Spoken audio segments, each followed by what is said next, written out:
Before we start today, I just want to say thank you for all the support on my last video. Everyone in the comments were so nice, and it also prompted my favorite comment of all time. I watched this video not knowing you, and I thought that you had like 400 million subs, but no you didn't, and I was so surprised because act like you and I have know that you receive the attention that you need and that you deserve, because this is a really great channel, and I bet could help lots of people find a fave YouTuber. I think they mean well. This seems positive, but I just had to share this. Anyway. The Oculus Store. Home to many classic games that have either gotten the attention that they deserve or the attention that they don't deserve. Either way, it seems like it's the same set of like 20 to 30-ish games, and that's all you really find when you start going through the store. It makes sense because these are great games, except for you. But while it is nice to be able to find these games that are hugely popular, it can be difficult to find the games that aren't so popular or aren't so expensive. Because, I mean, like, look at this. No wonder people play Gorilla Tag. Never mind. Apparently, Gorilla Tag is now $20 on Steam. Yeah, I have no idea why. So I'm setting out to find the hidden gems of Oculus, from the cheap knockoffs to the real passion projects, and I'm going to be playing and rating them all, like short versions of my usual videos.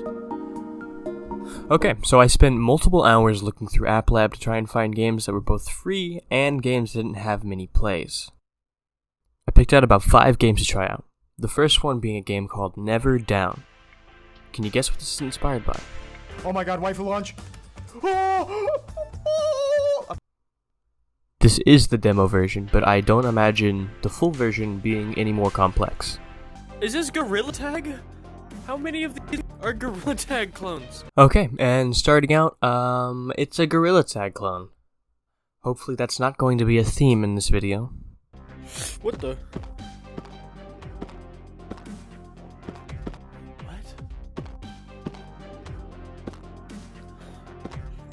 Oh, this is impossible.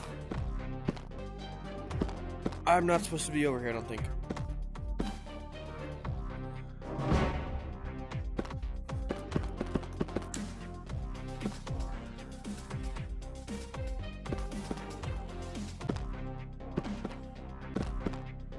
The pause button starts you all the way over?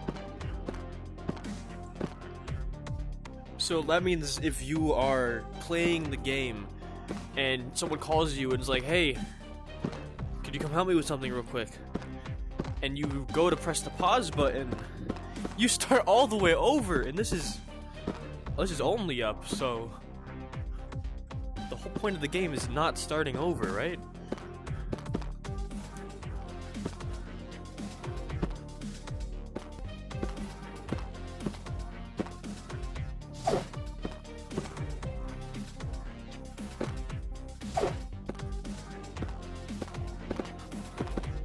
No. Okay, how can you tell which things you can climb on and which ones you can't? Because you can climb on half of this stuff and, like, not the other half of it. Oh, no! This game is genuinely frustrating. Easy. If you're not sure on which way to go, just remember, it's never down. And only up.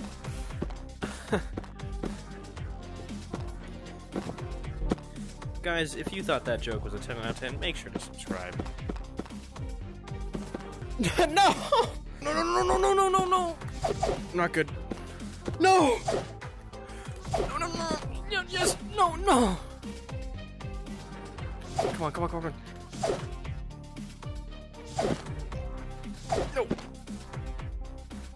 No, okay. No!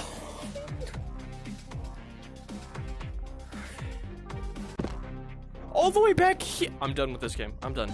On to the next one. Alright. On to the next one, man. That's scoring a solid 5 out of 10 on the objective meter. Not a good game, but still has the potential to be a fun time. These next two games are basically the same. They're both Gorilla Tag clones, and they both kinda suck. So let's just go through them pretty quickly. Flying Squirrel Chase. I have no idea what this game is. Whoa, I didn't even notice it's there. What the heck? It is so cool. I've never turned around before. Whoa. Okay, anyway. First time I saw this, I said, wow, this game is just for me. I've always wanted to be a flying squirrel. But then I look at it and it's just, this. I honestly didn't even know what was going on. This game was more confusing than Gorilla Tag, surprisingly. You're a modder, man. You're a modder if you have black. Everyone was accusing me of being a hacker just because my squirrel color was black. Yeah, I'm not too sure why they thought I was hacking, especially because I could barely even figure out how to move. There was also a realistic 3D render of YouTuber J-Man Curly's head, which was pretty disturbing for obvious reasons. This is weird. I don't like this. It isn't exactly like Gorilla Tag because you can fly. I'm very good at it too. From what I can tell, it seems to just be a sandbox game because there's not tag or any other mini games like there is in Gorilla Tag. So ultimately I'm giving this a 2 out of 10 and swiftly moving on to Fish Game. Unlike the Flying Squirrel game, this one actually did have a variety of modes. Backrooms. Jingle, pay attention.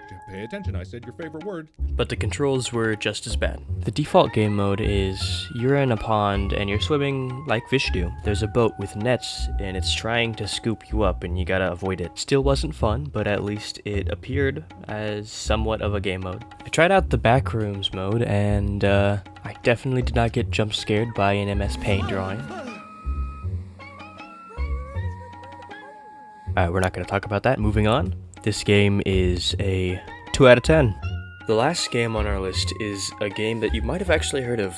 I didn't know this while I was recording, but this game is already pretty popular and has its own fan base. The game is Project Demigod, and it's really good actually. There are a lot of games that try to be a Spider-Man game, and I don't think that any of them get them right. But Project Demigod does it like it's nothing. It's not even the main point of the game, it's just an option to be Spider-Man. For the sake of the title, I am playing the demo version, but it is totally worth it to go buy the full version. The game also has some really good music.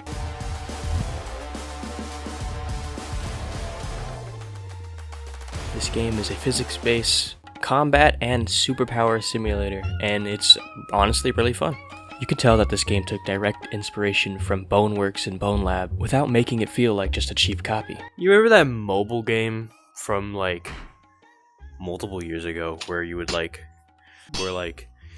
there's a guy that looks like this. He's like a little sack guy, and you just gruesomely and brutally tortured this sad little thing.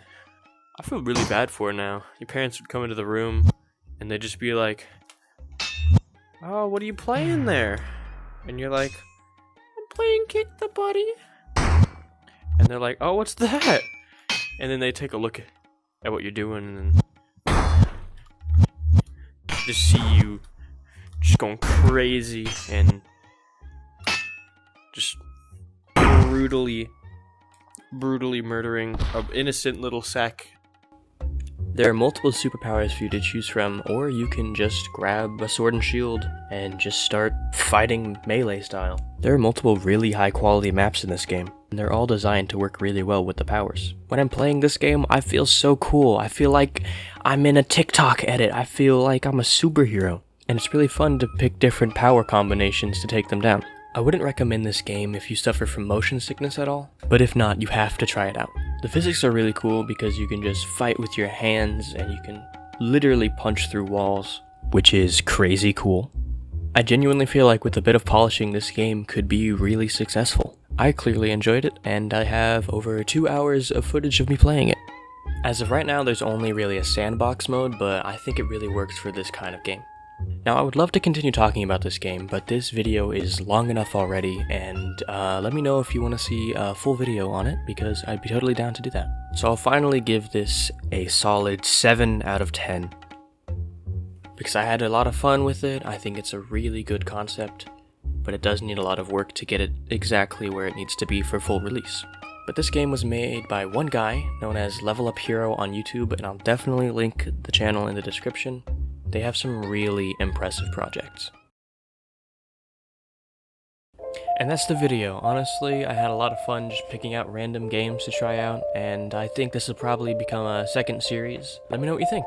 And this Thursday, which is September 7th, I will be streaming live on Twitch, the only up clone, until I beat it. I will not stop streaming until I beat the game. So yeah, go ahead and follow me over on twitch.tv/objectivelydire, and I can't wait to see you there. See ya.